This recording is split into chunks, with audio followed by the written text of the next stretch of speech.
रात गहरी होने के बाद ससुर जी ने मेरा दरवाजा खटखटाया और मुझसे बोले कि बहू, मैं बाथरूम में गिर गया था और मेरी कमर में दर्द हो रहा है। अगर तुम थोड़ी मालिश कर देती तो शायद मुझे थोड़ा आराम मिल जाता। फिर मैंने अपने ससुर को अपने बिस्तर पर लिटा दिया। इसके बाद जो हुआ उसकी आप कल्पना भी नहीं कर सकते, क्योंकि इसके बाद मेरी जिंदगी पूरी तरह से बिखर गई थी। हेलो दोस्तों, आज की इस अनोखी कहानी में आप सभी का स्वागत है। शादी के 5 महीने बाद ही मेरा पति अचानक एक दुर्घटना में गुजर गया। मेरे पिताजी ने बड़ी मुश्किल से मेरी शादी करवाई थी, लेकिन 5 महीने के अंदर ही मैं फिर से अपने मायके के दरवाजे पर आ गई थी। मेरे मायके में मेरी माँ नहीं थी, इसलिए मुझे बहुत डर लगता था कि अगर पिताजी कुछ कहेंगे तो मैं किसके आंचल में अपना मुंह छुपाऊंगी। वहां मेरी सौतेली माँ थी, इसलिए डर और भी ज्यादा था। फिर अचानक एक दिन मेरे ससुर हमारे घर आए और उन्होंने मेरे पिता से कहा कि वह मुझे फिर से अपने घर ले जाना चाहते हैं। मेरी सौतेली माँ ने तुरंत ही हाँ कह दिया, लेकिन मेरे पिताजी ने कहा, अब आपका बेटा नहीं रहा तो आप मेरी बेटी को क्यों ले जाना चाहते हैं। इस पर मेरी सौतेली माँ ने पिताजी से बहस करना शुरू कर दी और कहा, इसमें इतना सोचने की क्या बात है। वो कह रहे हैं कि वह उसे ले जाना चाहते हैं तो उन्हें ले जाने दो। उनके घर की बहू है, बेटी की मौत हो गई तो क्या हुआ, वो अपने ससुराल जा सकती है। माँ की इस झगड़े के बाद पिताजी ने बिना कुछ पूछे कहा, अगर मेरी बेटी वहां खुश रहेगी तो एक पिता होने के नाते मुझे खुशी होगी, आप उसे ले जाइए। फिर मेरे ससुर ने मुझसे कहा, चलो कपड़े वगैरह लेकर आओ। मैंने अपनी सौतेली माँ के सभी अत्याचार सहते हुए अपने ससुर के घर जाने का फैसला किया। वहां पहुंचने के बाद मैं अपने कमरे में कपड़े बदल रही थी, तभी मेरे ससुर आए और बोले, बहू, एक कप चाय बना लाओ। मैंने जल्दी से रसोई में जाकर चाय बना ली। चाय पीते हुए उन्होंने कहा, तुम्हें पता है इस घर में मैं बिल्कुल अकेला हूँ। मेरा बेटा इकलौता संतान था और तुम्हारी सास भी गुजर गई है, इसलिए मैं तुम्हें यहाँ लेकर आया हूँ ताकि मुझे लगे कि मैं यहाँ अकेला नहीं हूँ। मैंने कहा, पिताजी आप बिल्कुल चिंता मत करें, मैं तो आपकी बेटी की तरह हूँ, हमेशा आपके साथ रहूंगी। फिर मेरे ससुर बोले, मुझे पता है कि तुम मेरे साथ रहोगी, क्योंकि तुम्हारी सौतेली माँ तुम्हें मायके में कभी शांति से नहीं रहने देगी। इस तरह कुछ दिन बीत गए। 6 महीने बाद एक रात मैं अपने कमरे में सो रही थी, तभी देर रात दरवाजे पर दस्तक हुई। मुझे समझ में आ गया कि यह मेरे ससुर ही होंगे, क्योंकि इस घर में मेरे और पिताजी के अलावा कोई और नहीं था, और रात के आधे पहर कौन दरवाजा खटखटाएगा। मैंने सोचा कि शायद पिताजी को कुछ चाहिए होगा, इसलिए दरवाजा खोली। दरवाजा खोलते ही मेरे ससुर ने मुझे पकड़ लिया और बोले, बहू, मैं बाथरूम में गिर गया था, मुझे बहुत दर्द हो रहा है, अगर तुम थोड़ी मालिश कर दो तो मुझे थोड़ा आराम मिल सकता है। फिर मैंने अपने पिता को अपने बिस्तर पर लिटा दिया, लेकिन मैं उनके कमरे से तेल लाना भूल गई। अब मुझे लगता है कि मेरा पति कम उम्र में ही मुझसे शादी कर बैठा और फिर इसी कम उम्र में इस दुनिया से चला गया। यह सब सोचते हुए मैं अपने ससुर की मालिश कर रही थी और देख रही थी कि वह मुझे अजीब तरीके से घूर रहे थे, जिससे मुझे और डर लग रहा था। तभी मैं बोली, ससुर जी क्या हुआ, आपको किस जगह पर ज्यादा चोट लगी है, क्या डॉक्टर को बुलाऊं? इस पर ससुर जी ने कहा, नहीं बहू, तुम बस मालिश कर दो, मुझे इससे ही आराम मिल रहा है। उनकी अजीब बातें सुनकर मुझे और असहज महसूस होने लगा। फिर मैं बोली, ससुर जी आप यहीं लेट जाएं, कमर में दर्द लेकर आप अपने कमरे तक कैसे जाएंगे, मैं आपके कमरे में जाकर सो जाती हूँ। मेरी बात सुनकर मेरे ससुर बोले, बहू, इस हालत में तुम मुझे अकेला छोड़कर चली जाओगी? अगर रात में मुझे बाथरूम जाना पड़े तो मैं अकेले कैसे जाऊंगा, इससे बेहतर है कि तुम यहीं सो जाओ। कुछ समय बाद मेरे ससुर उठकर मेरे पास आए और बोले, बहू, मैं तुमसे कुछ कहना चाहता हूँ, अगर तुम मेरी बात मान जाओ तो ही मैं कहूँगा।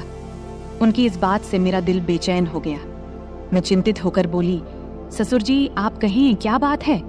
मेरे ससुर थोड़ा हंसकर बोले, आज की रात मैं तुम्हारे साथ बिताना चाहता हूँ, क्योंकि अकेले अकेले अब अच्छा नहीं लगता। मेरे बेटे के मरने के बाद मैंने सोचा कि फिर से शादी करूंगा, लेकिन फिर सोचा कि तुम्हारी सौतेली माँ तुम्हें उस घर में कभी भी शांति से नहीं रहने देगी, इसलिए मैंने तुम्हें इस घर में लाया। उनकी इस बात से मुझे बहुत असहज महसूस हुआ, लेकिन उनकी बात का विरोध करने की हिम्मत नहीं हुई। मैं अपने कमरे के सोफे पर लेट गई। मुझे नींद नहीं आ रही थी, बहुत डर लग रहा था। ससुर जी ने कहा, बहू, लगता है मैंने तुमसे कुछ गलत नहीं कहा, मैं चाहता हूं कि तुम मुझसे शादी कर लो ताकि कोई कुछ न कह सके। तभी मैं हक्का बक्का होकर बोली, ससुर जी आप ये क्या कह रहे हैं, आप मेरे ससुर हैं और ससुर से शादी कैसे हो सकती है? मेरे ससुर बोले, देखो बहू, मैं मानता हूँ कि कभी मैं तुम्हारा ससुर था, लेकिन तुम्हारे पति को मरे हुए अब 6 महीने हो चुके हैं। अब हमारे बीच ऐसा कोई रिश्ता नहीं है। मैं अकेला हूँ, तुम भी अकेली हो। हम एक दूसरे का साथ दे सकते हैं। उनकी इस बात को सुनकर मेरा मन विचलित हो गया। मैं कुछ कह नहीं पाई। एक ओर सौतेली माँ के अत्याचार, दूसरी ओर ससुर का अजीब व्यवहार। रात बीत गई और अगले दिन सुबह मैं अपने ससुर की बातों को बहुत सोची, अपनी स्थिति का विश्लेषण किया। ससुर का प्रस्ताव मुझे असंभव लग रहा था, लेकिन वास्तविकता मुझे कुछ निर्णय लेने पर मजबूर कर रही थी। फिर मुझे ख्याल आया कि मैं अपने पिताजी से जाकर बात करती हूँ, लेकिन ये सब बातें अपने खुद के पापा से करने की मुझे हिम्मत नहीं हुई, क्योंकि मुझे पता था कि पिताजी से बात करने के बाद मेरी जिंदगी में नई समस्याएं आ सकती हैं। इसलिए मैं उनके पास नहीं गई। ऐसे ही एक दिन शाम को मेरे ससुर को फिर से बात करने का मौका मिला। उन्होंने कहा, बहू, मैंने तुमसे कुछ गलत नहीं चाहा, बस चाहता हूं कि तुम मेरे जीवन में खुशी लाओ। मैं अकेला नहीं रह सकता, तुम्हारे साथ ही मेरी जिंदगी पूरी होती है। दोबारा ससुर जी से ये सभी बातें सुन मैं अंदर से कांपने लगी और कुछ बोल न पाई। थोड़ी देर बाद ससुर जी खुद ही बाहर चले गए। ऐसे ही मुझे ससुराल में और कुछ महीने बिताने के बाद मेरे ससुर और मेरे बीच एक अजीब सा संबंध बनता चला गया। पति की मौत के बाद मैंने सोचा था कि मैं अब इस दुनिया में बिल्कुल अकेली हो गई हूँ, लेकिन मेरे ससुर ने मेरे प्रति जो भावनाएं जाहिर की थी, उन्होंने मेरे जीवन को एक नई दिशा में मोड़ दिया। उनके शब्दों ने मुझे भीतर तक झकझोर कर रख दिया था। जब भी मैं सोने को जाती, उनके बातें मुझे परेशान करने लगती। वह कहते थे कि मेरे साथ रहने से उन्हें अपने अकेलेपन का एहसास नहीं होता और वह चाहते थे कि हम दोनों एक नई जिंदगी की शुरुआत करें। उस रात की बातचीत के बाद मैंने खुद को बहुत असमंजस में पाया। मन में कई सवाल उठ रहे थे।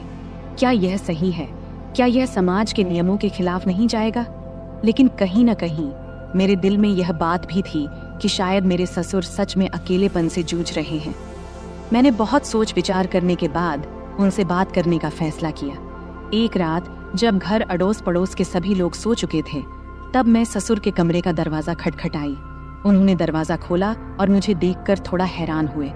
मैं अंदर गई और बोली, ससुर जी, मैं आपसे कुछ महत्वपूर्ण बात करना चाहती हूँ। उन्होंने मुझे बैठने का इशारा किया और गंभीरता से बोले, क्या हुआ बहू, तुम इतनी रात गए क्यों आई हो? मैंने थोड़ी हिम्मत जुटाते हुए बोली, ससुर जी, मैंने आपके प्रस्ताव के बारे में बहुत सोचा है। मैं समझती हूँ कि आप अकेलेपन से जूझ रहे हैं और एक साथी की जरूरत महसूस कर रहे हैं, लेकिन इस रिश्ते के लिए एक शर्त है। हमारे बीच हमेशा सम्मान और प्यार का रिश्ता रहेगा। आप मुझे बेटी की तरह सम्मान देंगे और मैं आपको पिता की तरह आदर दूंगी। उन्होंने मेरी बात को ध्यान से सुना और थोड़ी देर बाद कहा, मैं तुम्हारी शर्त मानता हूँ, तुम्हारे सम्मान को हमेशा बनाए रखूंगा। उनकी यह बात सुनकर मेरे दिल का बोझ थोड़ा हल्का हो गया। मैंने उन्हें अपनी सहमति दे दी। फिर कुछ दिनों बाद हमने एक छोटे से समारोह में शादी कर ली। यह शादी समाज की नज़र में असामान्य थी, लेकिन हमने अपनी स्थिति को स्वीकार कर लिया था। शादी के बाद के दिन मेरे लिए बेहद चुनौतीपूर्ण रहे। गांव में लोग बातें बनाने लगे, रिश्तेदारों ने हमसे दूरी बनानी शुरू कर दी, लेकिन हमने इन सब की परवाह किए बिना अपने जीवन को आगे बढ़ाने का फैसला किया। हमारे रिश्ते में धीरे धीरे प्यार और समझ बढ़ने लगी। ससुराल में पहले जहां मैं खुद को असहज महसूस करती थी, अब वही घर मुझे अपना लगने लगा था। ससुर ने मेरे लिए हर संभव प्रयास किया ताकि मैं खुश रह सकूं। उन्होंने मेरी हर छोटी बड़ी जरूरत का ध्यान रखा और हर ख्वाहिश पूरी की। वह हर दिन मेरे लिए कुछ न कुछ खास करने की कोशिश करते थे। कभी मेरे पसंदीदा खाने की चीजें लाते, तो कभी मेरे लिए नई साड़ियां खरीदते। धीरे धीरे मैं भी उनके प्रति एक अलग तरह का आदर महसूस करना शुरू कर दी थी। हम दोनों ने मिलकर एक नई जिंदगी की शुरुआत किया। ससुर अब मेरे जीवन का एक अभिन्न हिस्सा बन चुके थे। हमारे बीच का रिश्ता अब सिर्फ ससुर और बहू का नहीं रहा, बल्कि दो दिलों का एक मजबूत बंधन बन गया था। वह मुझे हर उस समय सहारा देते थे जब मुझे उनकी जरूरत होती थी। उन्होंने मुझे फिर से हंसना सिखाया, जीवन को नए नजरिए से देखना सिखाया। शादी के कुछ महीने बाद मैंने महसूस किया कि हमारे बीच का यह नया रिश्ता मुझे एक नई दिशा दे रहा है। हमने मिलकर कई मुश्किलों का सामना किया और हर बार एक दूसरे का साथ दिया। ससुर के साथ मेरे इस नए रिश्ते ने मुझे जीवन के कई नए पहलू दिखाए। उन्होंने मुझे यह एहसास दिलाया कि जीवन में अगर साथी सही हो तो कोई भी मुश्किल इतनी बड़ी नहीं होती कि उसे पार न किया जा सके। समाज की नज़र में हमने बहुत कुछ सहा, लेकिन हमने अपने फैसले पर कभी पछतावा नहीं किया। हमारे रिश्ते में धीरे धीरे एक नए तरह का प्यार और सम्मान उभरने लगा। उनके साथ बिताए हर पल ने मुझे कुछ नया सिखाया और मुझे एहसास हुआ कि कभी कभी जीवन हमें ऐसे मोड़ पर ले आता है जहां हमें अपने फैसलों पर पुनर्विचार करना पड़ता है। आज मैं अपने ससुर के साथ एक नई जिंदगी जी रही हूँ। हमारे बीच का प्यार और सम्मान पहले से भी अधिक मजबूत हो गया है। वह मेरे जीवन के सबसे महत्वपूर्ण व्यक्ति बन चुके हैं। उनके साथ बिताए हर पल ने मुझे यह सिखाया है कि जीवन में चाहे कितनी भी मुश्किलें क्यों ना आए, अगर हमारे पास सही साथी हो तो हम हर मुश्किल का सामना कर सकते हैं। इस तरह हमारे बीच का रिश्ता धीरे धीरे और गहरा होता गया। उनके साथ बिताए हर पल ने मुझे यह सिखाया कि जीवन को कैसे नए सिरे से जिया जाए। हमने मिलकर अपने जीवन की हर चुनौती का सामना किया और हर बार जीत हासिल की। अब हमारे बीच का यह नया रिश्ता मुझे एक नई जिंदगी के सपने दिखाने लगा है। तो दोस्तों, ये थी हमारी आज की छोटी सी कहानी। आपको ये कहानी कैसी लगी?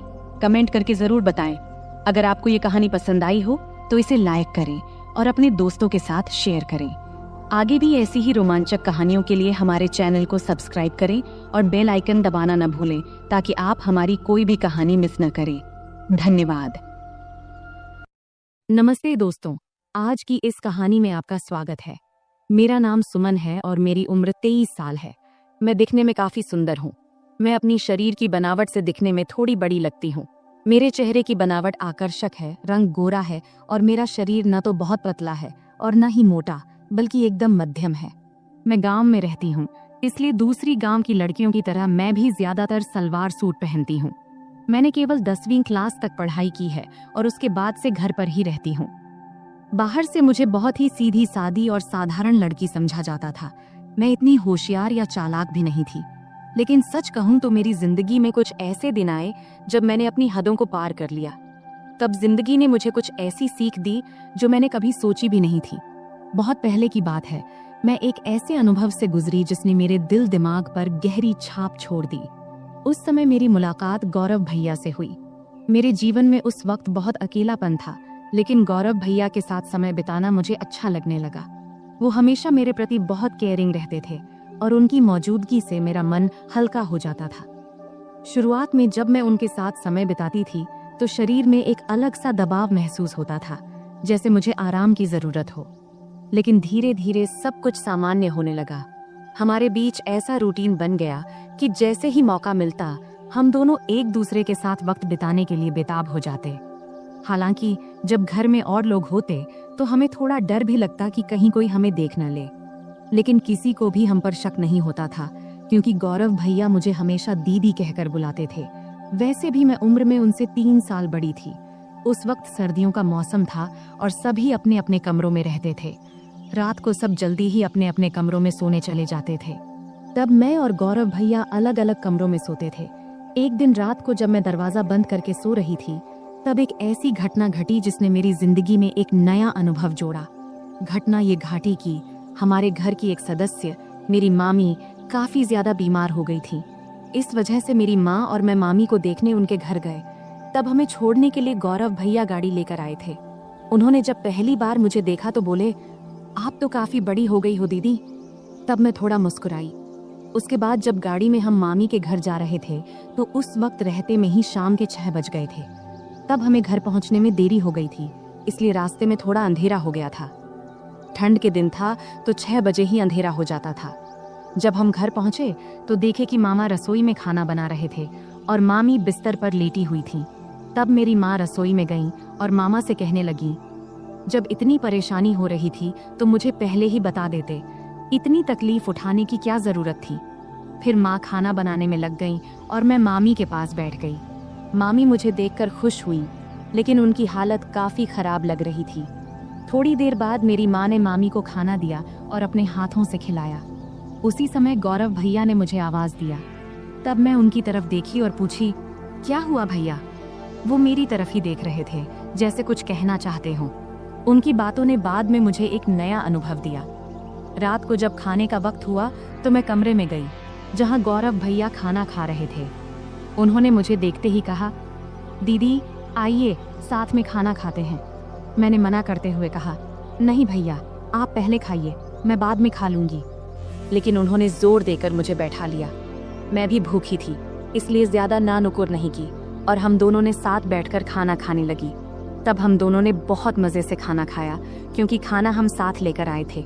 खाना खत्म होने के बाद मैं अपनी माँ के कमरे में सोने के लिए जाने लगी। तभी गौरव भैया ने कहा, दीदी अगर आपको बुरा ना लगे तो आप यहीं मेरे कमरे में सो जाइए। उनकी ये बात सुनकर मैं हैरान रह गई और मैंने कहा, नहीं भैया मैं माँ के साथ सोऊंगी। लेकिन तब बार बार वे मुझसे विनती करने लगे।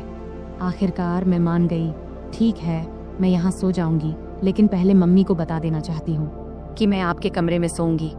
इस पर गौरव भैया खुद जाकर मम्मी को बताए कि मैं उनके कमरे में सो रही हूँ।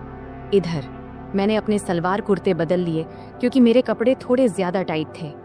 जब गौरव भैया ने मुझे नए कपड़ों में देखा तो मुस्कुराते हुए बोले, दीदी आप इस ड्रेस में कमाल की लग रही हैं, आप इतनी खूबसूरत क्यों हैं? तब मैंने कुछ नहीं कहा, बस मुस्कुराकर बात बदल दी। फिर मैंने चादर ओढ़ ली और बिस्तर पर बैठ गई। गौरव भैया भी अपने सोने का इंतजाम नीचे फर्श पर करने लगे। तब मैंने कहा, भैया बिस्तर पर ही सो जाओ, यहाँ काफी जगह है। मेरे कहते ही गौरव भैया भी चादर ओढ़कर मेरे पास बैठ गए। गौरव भैया बहुत हंसमुख और मजाकिया इंसान थे। उन्होंने मजेदार बातें करके मुझे काफी देर तक हंसाया। बात करते करते कब रात के 12 बज गए पता ही नहीं चला और न जाने कब मैं सो गई। सुबह जब मेरी नींद खुली तो मैंने देखा कि गौरव भैया मेरे बालों से खेल रहे हैं। मुझे जागते देख वो मुस्कुराते हुए बोले, गुड मॉर्निंग दीदी, कैसी हो? मैं भी मुस्कुराते हुए बोली, बहुत बढ़िया भैया। फिर हम दोनों चादर के अंदर बैठकर बातें करने लगे। तभी उसी वक्त मम्मी हमारे लिए गर्मा गर्म चाय लेकर आईं। सुबह बहुत ठंडी थी, इसलिए चादर में बैठकर चाय पीना अच्छा लग रहा था। गौरव भैया बार बार मेरी तरफ देख रहे थे। मैंने मुस्कुराते हुए पूछा, क्या है भाई, ऐसे क्यों देख रहे हो? वो मजाक करते हुए बोले, आपकी आंखें बहुत बड़ी और खूबसूरत हैं। सच कहूं दीदी, आपकी आंखों में देखने से मन खुश हो जाता है। तब मैं मस्ती में बोली, सुबह जब मैं सो रही थी तब क्या कर रहे थे? तब वो हल्का सा मुस्कुराए और बोले, कुछ नहीं दीदी, आपके बाल ठीक कर रहा था। गौरव भैया दिखने में काफी सुंदर थे। उनके चेहरे पर अभी दाढ़ी मूंछ भी नहीं आई थी और चेहरा बहुत साफ था। मेरी तुलना में उनकी हाइट थोड़ी सी कम थी, लेकिन उनकी कुछ हरकतें मुझे कभी कभी हैरान कर देती थीं। सुबह का वक्त थोड़ा व्यस्त था। मम्मी घर के कामों में व्यस्त थीं और मामू काम पर जाने के लिए तैयार हो रहे थे। तब मैं भी मम्मी की मदद करने लगी। इतने में मामू खाना पैक करके काम पर निकल गए। मेरी रोज सुबह नहाने की आदत थी, इसलिए रोज की तरह मैं नहाने के लिए बाथरूम की ओर गई। मुझे नहीं पता था कि गौरव भैया भी उसी वक्त नहाते हैं। जैसे ही मैंने बाथरूम का दरवाजा खोला तो मैं शर्म से लाल हो गई और तेजी से अपने कमरे में भाग आई। गौरव भैया उस वक्त नहा रहे थे। उनके चेहरे पर साबुन लगा था, इसलिए उन्होंने मुझे देखा भी नहीं। लेकिन मैं इतनी ज्यादा शर्मिंदा हो गई कि वह दृश्य बार बार मेरे दिमाग में घूमने लगा। कमरे में बैठकर मैं अपनी ही सोच में खो गई और हल्के हल्के हंसने लगी। इतने में गौरव भैया नहाकर कमरे में आए। मुझे अकेले हंसते हुए देखकर उन्होंने मजाक में कहा, क्या बात है दीदी, आज तो बहुत खुश लग रही हो। उनकी बात सुनकर मैं थोड़ा चुप हो गई और बोली, नहीं भाई ऐसा कुछ नहीं है, बस यूं ही हंस रही थी। गौरव भैया ने मोबाइल चलाते हुए पास आकर बैठ गए और बोले, सच सच बताओ दीदी, क्या सोच रही थी जो इतनी हंसी आ रही थी? तब मैंने हंसते हुए कहा, नहीं भाई कुछ भी खास नहीं। लेकिन गौरव भैया जिद करने लगे, नहीं दीदी बताओ ना, नहीं बताओगी तो मैं गलत ही समझ लूंगा। तब मैंने कहा, प्लीज भैया इस बात को यहीं खत्म करो, इसमें सोचने लायक कुछ भी नहीं है।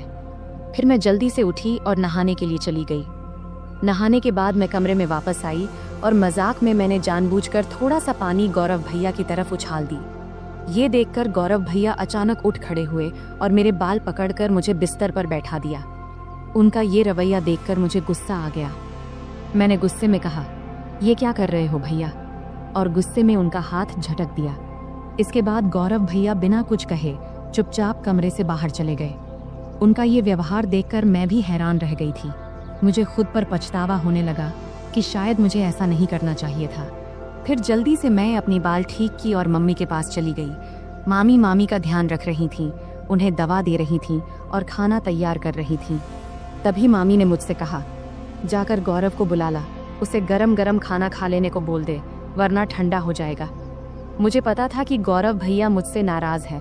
जब मैं उन्हें बुलाने गई तो देखा कि वो छत पर बैठे फोन देख रहे हैं। मैंने आवाज लगाई, भैया नीचे आओ, मम्मी बुला रही हैं, खाना खा लो। लेकिन उन्होंने कोई जवाब नहीं दिया। तब मैं और पास गई और कहा, प्लीज भैया मुझसे नाराज मत हो, मुझसे गलती हो गई, मैं माफी मांगती हूँ। तब भी वो मेरी तरफ देखा भी नहीं और फोन देखते रहे।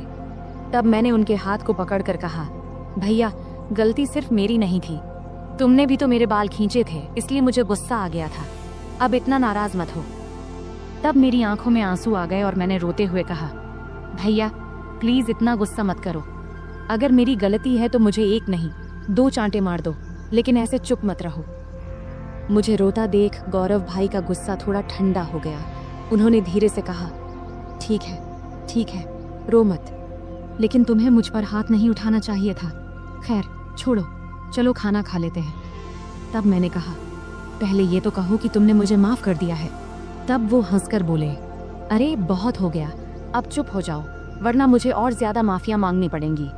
फिर हम दोनों नीचे गए और खाना खाने बैठे। मम्मी और मामी पहले ही खा चुकी थी। मम्मी रसोई का काम खत्म कर रही थी। खाने के बाद मैं मामी के पास बैठ गई और उनके साथ बातचीत करने लगी। मामी की तबीयत का हालचाल लेने लगी। इसी बीच मम्मी ने कहा, हम दोनों पास के घर में मिलने जा रहे हैं, तुम और गौरव यहीं रहो। मैंने गौरव से कह दिया है कि कहीं बाहर ना जाए, हम जल्दी लौट आएंगे। फिर मम्मी और मामी बाहर चली गईं और मैं मामी का कमरा साफ करने लगी। तभी गौरव भैया मस्ती करते हुए आ गए। मैंने उनसे कहा, भैया प्लीज मेरे लिए कुछ ला दो। उन्होंने मुस्कुराकर कहा, बोलो दीदी क्या चाहिए। मैंने कहा, मेरे लिए चॉकलेट ले आओ, मुझे बहुत पसंद है। गौरव भैया हंसते हुए बोले, ठीक है, तुम कमरे की सफाई करो, मैं चॉकलेट लेकर आता हूँ। गौरव भैया चॉकलेट लेने चले गए और मैं कमरे की सफाई करने लगी। जब मैंने मामी की अलमारी खोली तो वहाँ मेकअप का सामान रखा देखी। सजने संवरने का मेरा भी बहुत शौक था, तो मैंने मामी का मेकअप इस्तेमाल करना शुरू कर दिया। फिर मैंने मामी के झुमके और गहने पहन लिए और अलमारी से लाल साड़ी निकाल ली। जब गौरव भैया चॉकलेट लेकर वापस आए तब मैं पूरी तरह से सज धज कर नई दुल्हन की तरह तैयार हो चुकी थी। तब मैंने बाल खोल रखे थे, लिपस्टिक लगा रखी थी और हाथों में चूड़ियां भी पहन ली थीं। जैसे ही वे कमरे में दाखिल हुए, मुझे इस रूप में देखकर हैरान रह गए। उनके मुंह से बस यही निकला, दीदी आप तो शानदार लग रही हैं। फिर मैंने उनसे चॉकलेट ली और बिस्तर पर बैठकर खाने लगी। गौरव भैया भी पास में बैठ गए और तब उनकी नजरें मुझसे हट नहीं रही थीं। तब मैंने कहा, भैया इतना मत देखो, मुझे असहज लग रहा है। गौरव भैया हंसकर बोले, क्या करूं दीदी, आप पर से नजर हट ही नहीं रही, आप साड़ी में इतनी सुंदर लग रही हो, मानो कोई परी हो। फिर मजाक में बोले, मन कर रहा है कि आपको अपनी दुल्हन बना लूं। मैं समझ रही थी कि उस वक्त उनके मन में क्या चल रहा था, पर मैंने हल्की हंसी के साथ बात को दूसरी ओर मोड़ दिया। मैंने मजाक में कहा, तो फिर रुक क्यों गए, बताओ मुझे पत्नी बनाकर क्या करोगे। तब गौरव भैया थोड़ा हंसकर बोले, रहने दो दीदी, मुझे पता है तुम जानबूझकर ये पूछ रही हो। तब मैंने कहा, तो क्या तुम अपनी दीदी का फायदा उठाना चाहते हो, अगर मम्मी को पता चल गया तो क्या होगा।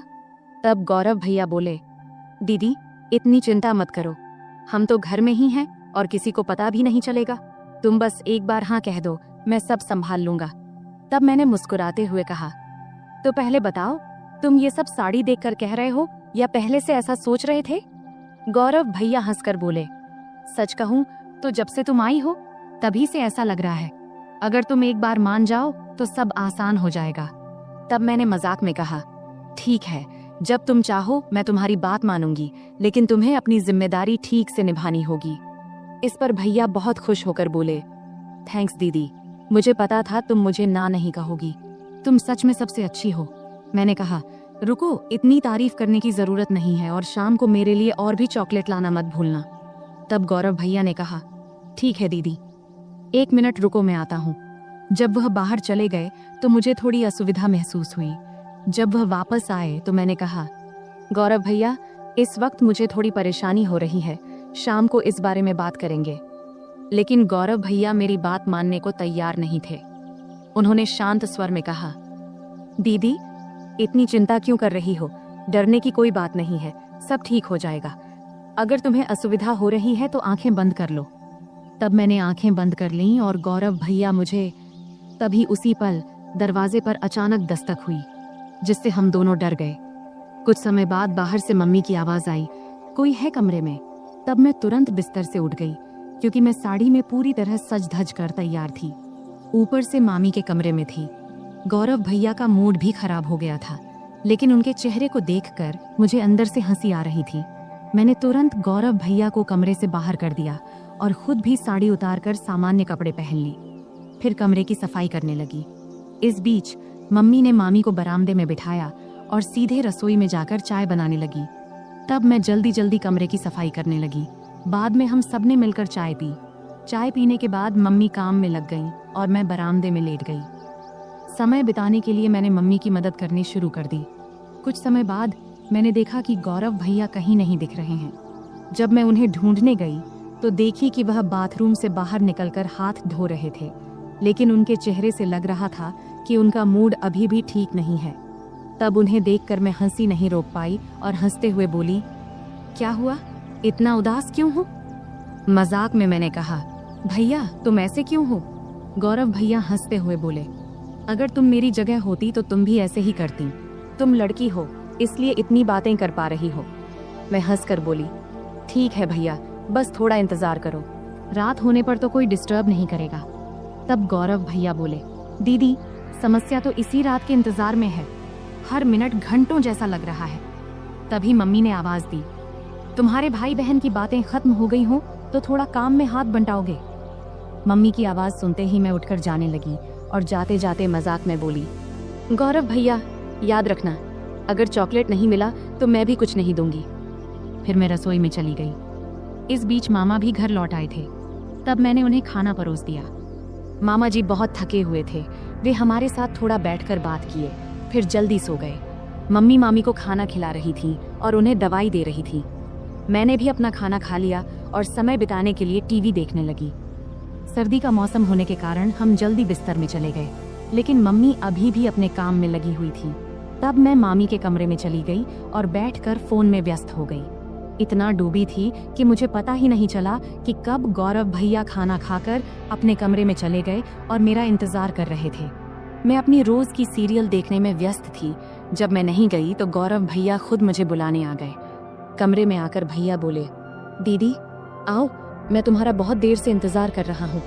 तभी मम्मी ने कहा, कोई बात नहीं, अगर तुम अकेले सोना चाहते हो तो सो जाओ, तुम्हारी दीदी मेरे साथ सो जाएगी। मम्मी की बात सुनते ही भैया जल्दी से बोले, नहीं नहीं, हम तो बस बातें कर रहे थे, वैसे भी कुछ दिनों बाद आप लोग चले जाएंगे, फिर पता नहीं कब मुलाकात होगी और दीदी के साथ खेल पाऊंगा। तब मैंने मम्मी को आश्वस्त करते हुए कही, मम्मी भैया सही कह रहे हैं। इसके बाद मम्मी ने कहा, ठीक है, जैसा तुम चाहो, और हम कमरे में चले गए। कमरे में जाते ही गौरव भाई ने जल्दी से दरवाजा बंद कर दिया। तब मैं समझ गई कि भैया अब और इंतजार नहीं कर पा रहे हैं, लेकिन तब भी मम्मी और मामी जाग रहे थे, इसलिए मैंने कहा, भैया थोड़ा धैर्य रखो, सब सो जाएं, फिर बात करेंगे। अगर किसी ने मेरी आवाज सुन ली तो मुश्किल हो जाएगी। भैया बोले, दीदी और इंतजार नहीं होता। तभी मुझे चॉकलेट की याद आई। मैंने कहा, ठीक है भैया, लेकिन पहले मेरी चॉकलेट दो। भैया ने तुरंत जेब से चॉकलेट निकालकर दे दिया। फिर मैं चॉकलेट खाने लगी और भैया परफ्यूम लगाने लगे। शुरुआत में हम मजाक में थोड़ी थोड़ी नोक झोंक करने लगे। इससे हमारे बीच मजेदार झगड़ा शुरू हो गया। हम बिस्तर पर कूदने लगे, क्योंकि हमारी उम्र अभी भी छोटे बच्चों जैसी थी। तभी मम्मी ने चिल्लाकर कहा, सुमन बहुत हो गया, अब सो जाओ, क्योंकि बिस्तर की आवाज उनके कमरे तक जा रही थी। इसके बाद गौरव भैया ने तुरंत फर्श पर बिस्तर बिछा दिया, जिससे आवाज बंद हो गई। फिर गौरव भैया ने मुझे रात के 3 बजे तक सोने नहीं दिया। सुबह जब हमारी आंख खुली तब मम्मी दरवाजा खटखटा रही थी।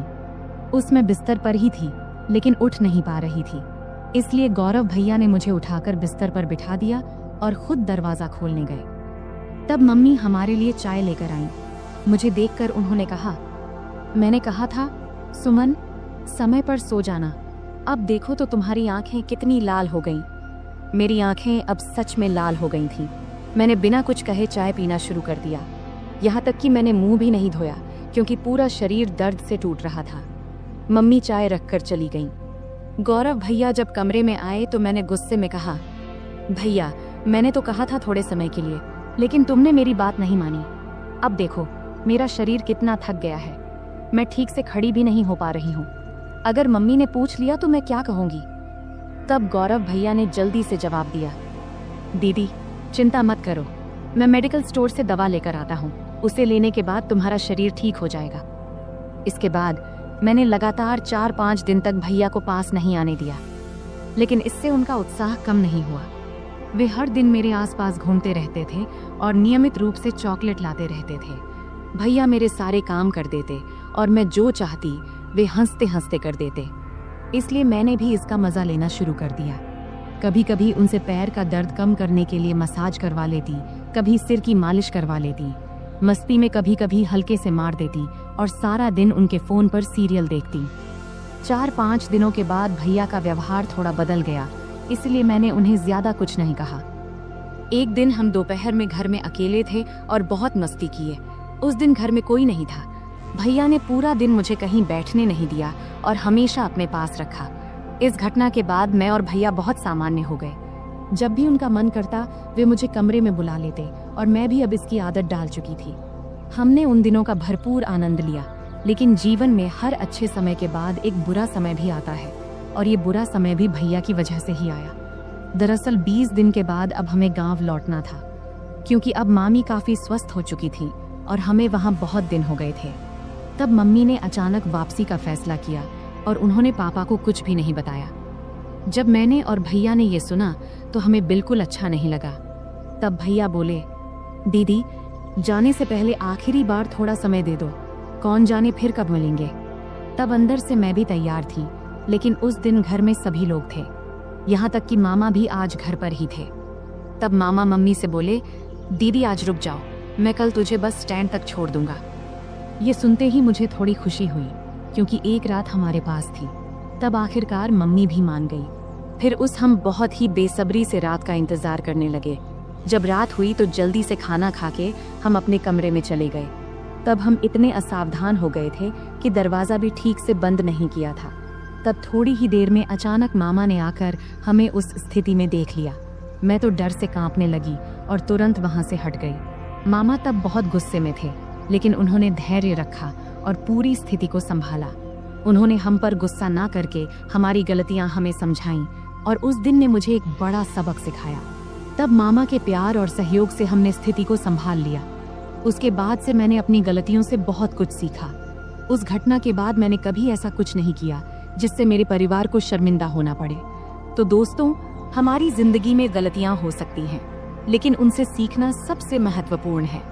अगर आपके जीवन में कभी ऐसी स्थिति आए तो उसे संभालने की कोशिश करें और परिवार के साथ हमेशा खुलकर बात करें। यह कहानी हमें सिखाती है कि किसी भी रिश्ते में सीमा रेखा होना महत्वपूर्ण है।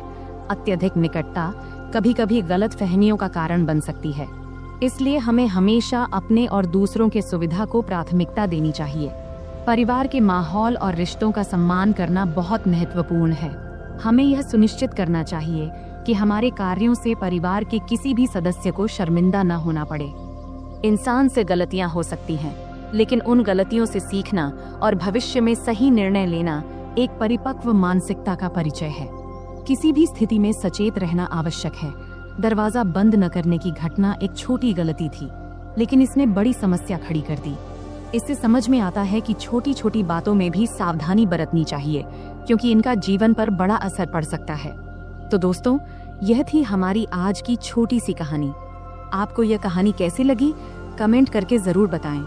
अगर आपको यह कहानी पसंद आई हो तो इसे लाइक करें और अपने दोस्तों के साथ शेयर करें।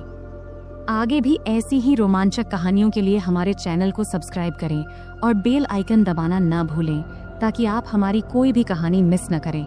धन्यवाद। नमस्ते दोस्तों, आज की इस कहानी में आपका स्वागत है। इस कहानी में मेरा नाम राहुल है।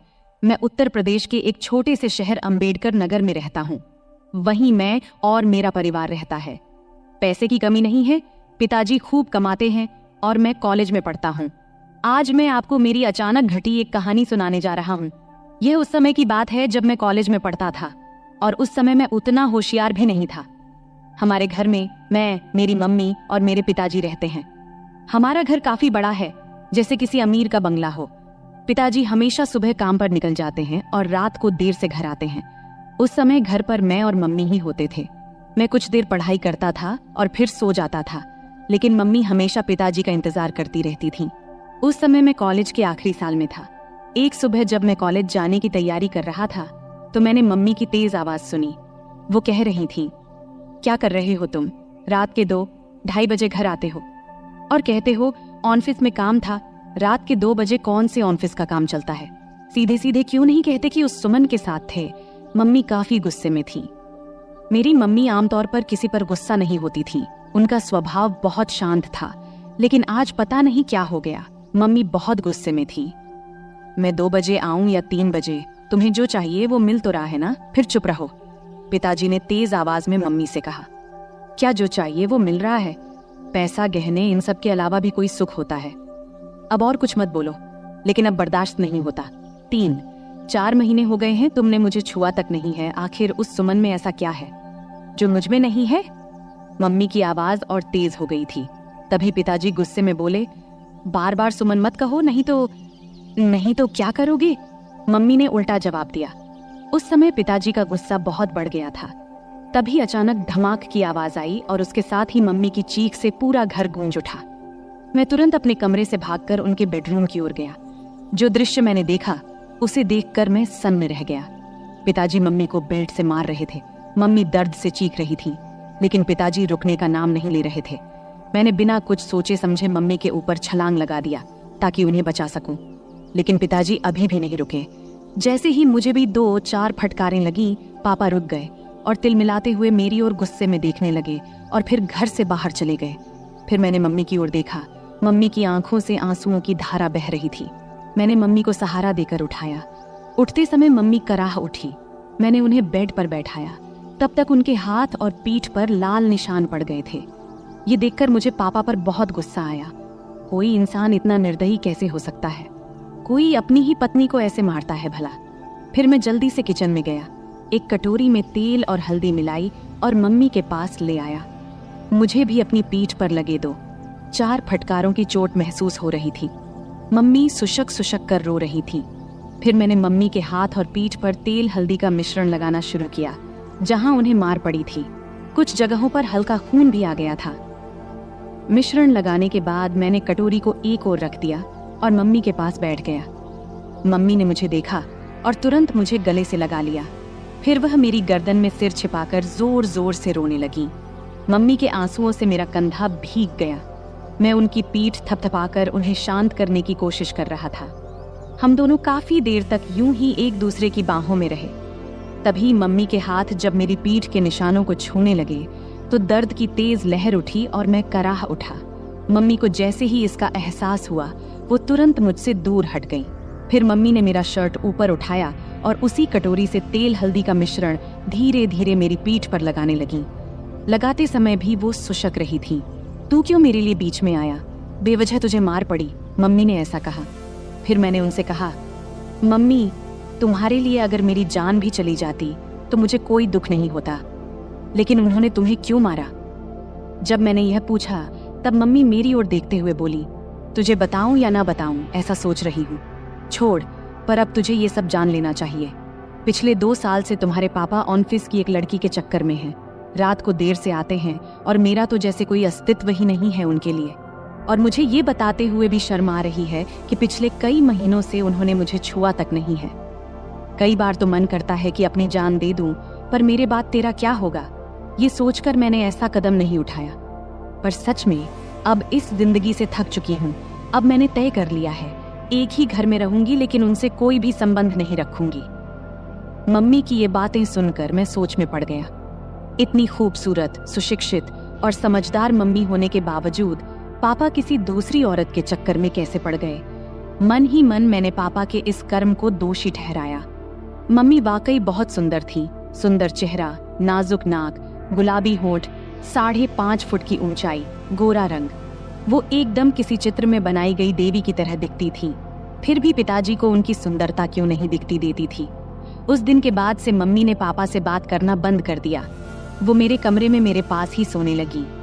पापा महीने में घर का सारा सामान भरवा देते थे और टीवी के पास वाली दराज में 5 से 7 हजार रुपये रख जाते थे। अब तो पापा घर पर खाना भी नहीं खाते थे, वो उस औरत के घर से ही खाकर आते थे और कभी कभी घर आते भी नहीं थे। धीरे धीरे ऐसे ही और 3 साल बीत गए।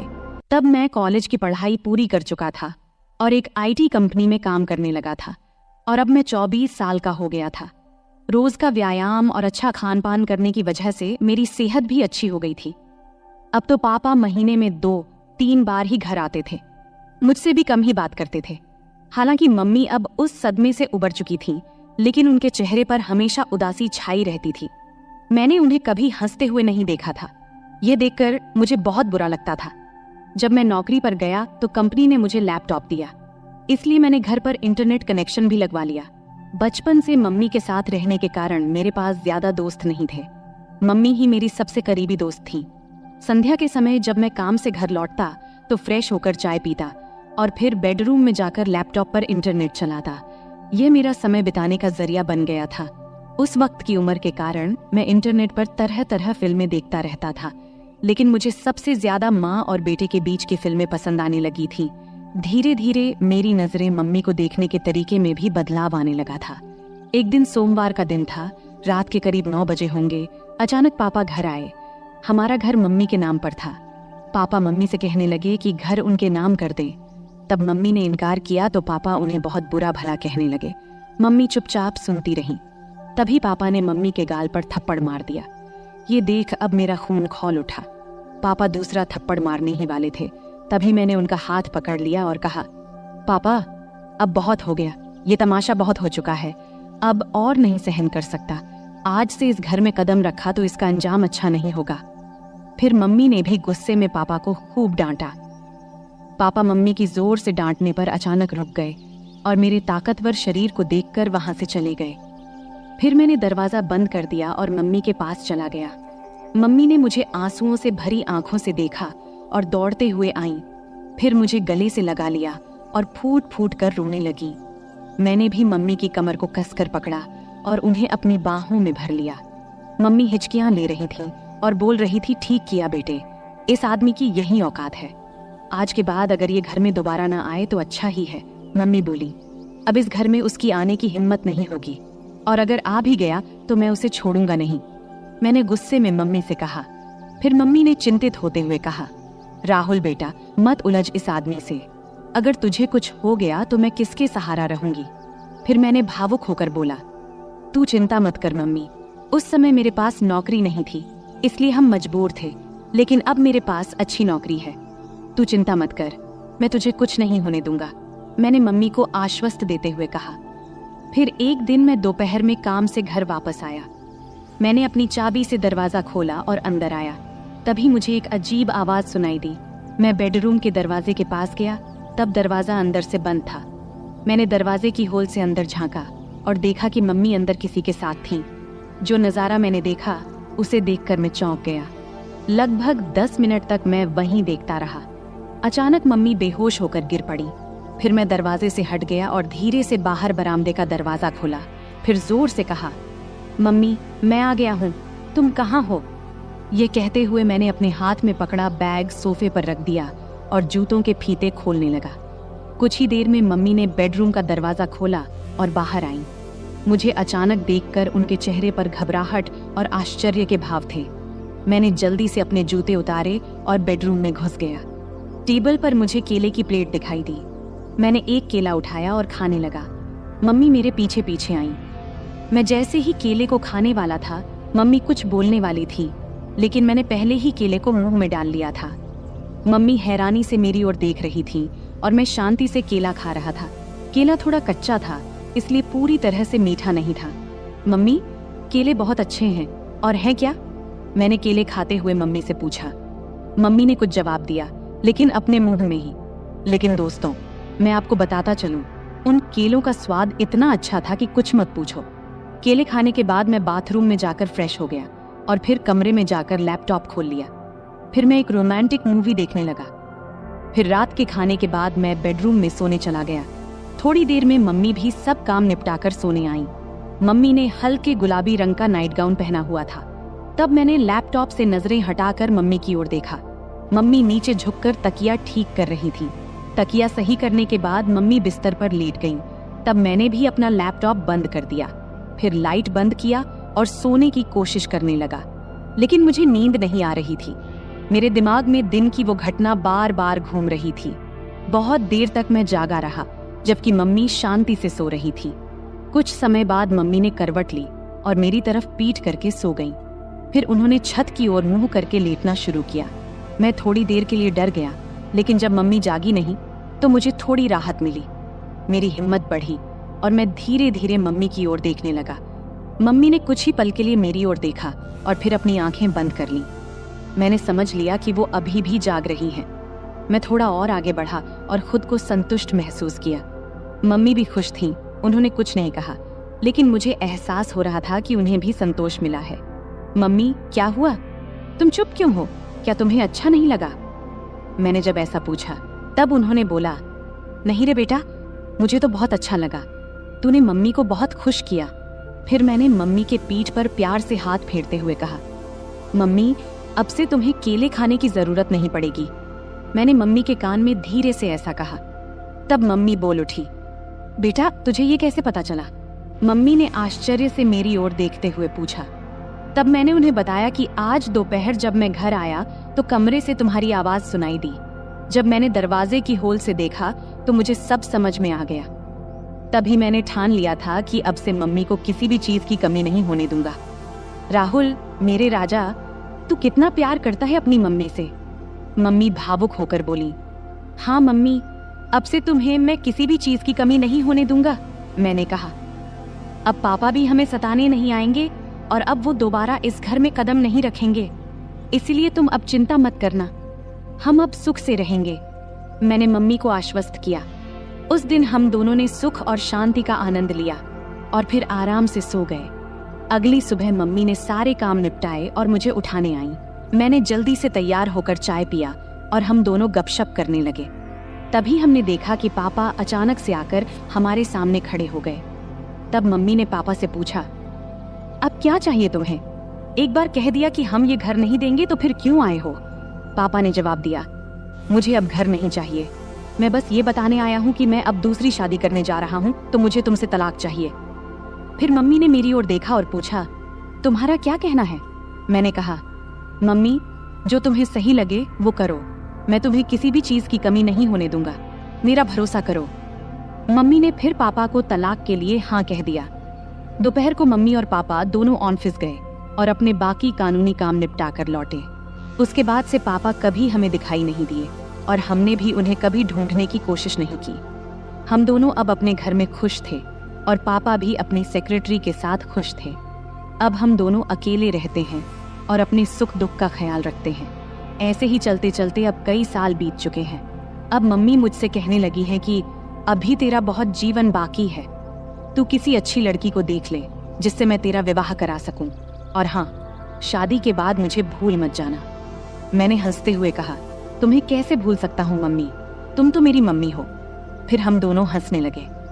अगले कुछ महीनों तक हमारा जीवन बहुत शांति और खुशी से बीत रहा था। मम्मी और मैं अब एक दूसरे का ख्याल रखते थे और एक दूसरे के साथ खुश थे। लेकिन मम्मी की बात मेरे दिमाग में अक्सर घूमती रहती थी। उन्होंने कहा था कि अब मुझे अपने जिंदगी के बारे में सोचना चाहिए और किसी अच्छी लड़की से शादी कर लेनी चाहिए। मैंने इस बारे में गंभीरता से सोचना शुरू किया और एक दिन मम्मी से खुलकर बात किया। मैंने उनसे कहा, मम्मी, आपने सही कहा था, अब वक्त आ गया है कि मैं अपने जीवन के अगले पड़ाव की ओर बढ़ूं। मुझे लगता है कि अब मुझे भी किसी के साथ अपना जीवन बिताने की जरूरत है। मम्मी ने मेरे चेहरे की ओर देखा और प्यार से मुस्कुराई। फिर उन्होंने कहा, बिल्कुल बेटा, मैं हमेशा चाहती थी कि तू अपनी जिंदगी को खुशी और प्यार से भर ले। मैं तेरे लिए बहुत खुश हूँ। इसके बाद मम्मी ने मेरे लिए लड़की देखनी शुरू की। कुछ ही दिनों में मम्मी को एक अच्छा रिश्ता मिला। लड़की का नाम स्नेहा था। स्नेहा बहुत समझदार और संस्कारी लड़की थी। जब मैंने उससे पहली बार मुलाकात किया तो मुझे ऐसा लगा जैसे मेरे जीवन का वो खालीपन भर गया हो। स्नेहा और मैं जल्द ही शादी के बंधन में बंध गए। शादी के बाद हमारा घर और भी खुशहाल हो गया। मम्मी, स्नेहा और मैं एक परिवार की तरह रहने लगे। मम्मी को अब इस बात की खुशी थी कि उन्होंने मुझे अकेलेपन से बाहर निकालकर मेरे लिए एक नया जीवन शुरू करने में मदद की थी। समय बीतता गया और हमारा जीवन पहले से भी बेहतर होता चला गया। मम्मी अब पहले से ज्यादा खुश थीं और मुझे भी इस बात की तसल्ली थी कि मैंने उनका हर सपना पूरा कर दिया था। अंत में मैंने सीखा कि जीवन में रिश्तों की अहमियत कितनी होती है। चाहे वो माँ बेटे का रिश्ता हो या पति पत्नी का, सच्चा प्यार और सम्मान ही रिश्तों को मजबूत बनाता है। और यही सीख मैंने अपने जीवन में उतारी। तो दोस्तों, इस कहानी का यही संदेश है कि परिवार ही हमारी असली ताकत है और जब हम अपने परिवार के साथ खड़े होते हैं तो हर मुश्किल आसान हो जाती है। उम्मीद है कि आपको यह कहानी पसंद आई होगी। ऐसे ही और कहानियों के लिए चैनल को सब्सक्राइब जरूर करें। धन्यवाद।